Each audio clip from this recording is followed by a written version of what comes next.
not so Shah-mazing. According to one legal expert, Real Housewives of Salt Lake City star Jen Shah's upcoming fraud trial isn't looking too good for the reality star.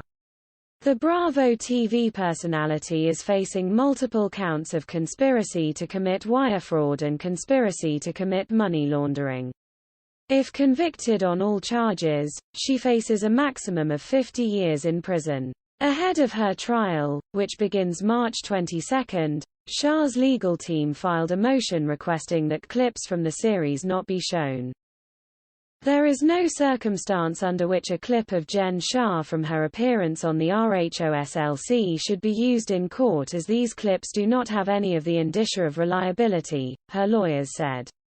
They explained that the reality show is highly curated and edited to satisfy its storylines, per People magazine. Per Nima Rahmani, who is a former federal prosecutor and is not involved in the case, you can always put the defendant's statements into evidence. It's called an admission of a party opponent. So to the extent that Shah makes statements on the Real Housewives, those can come in, Rahmani, who is the president of West Coast Trial Lawyers, noted. It doesn't matter that it was on a reality TV show or any TV show, or it was given to Homeland Security investigations agents or some other third party.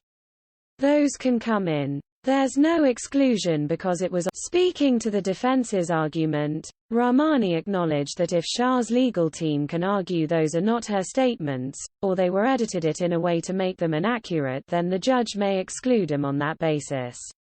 However, the government can still also subpoena the raw footage. The unedited raw footage, it's there, it exists, so there's no way Shush is going to be able to keep that out, Rahmani stated.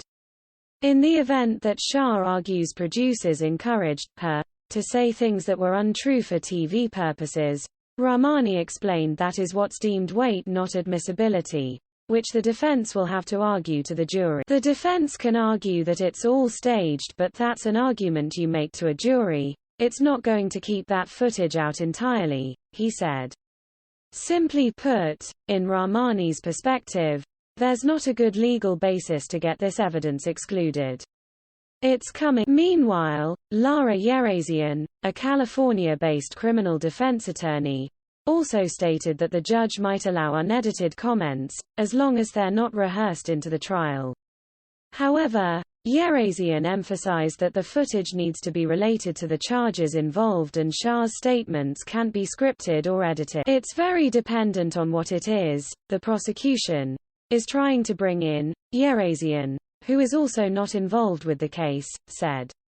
I think most of it should not come in, but again, if there are specific things related to the charges, those may come in as long as they're unrehearsed and not edited. Yerazian also noted that the jury should only hear things that are true and reliable information. But again, it would really be up to the judge. Unfortunately for Shah, the footage can't be used to help her. The only way she can get her story out is by taking the stand and testifying, Rahmani stated.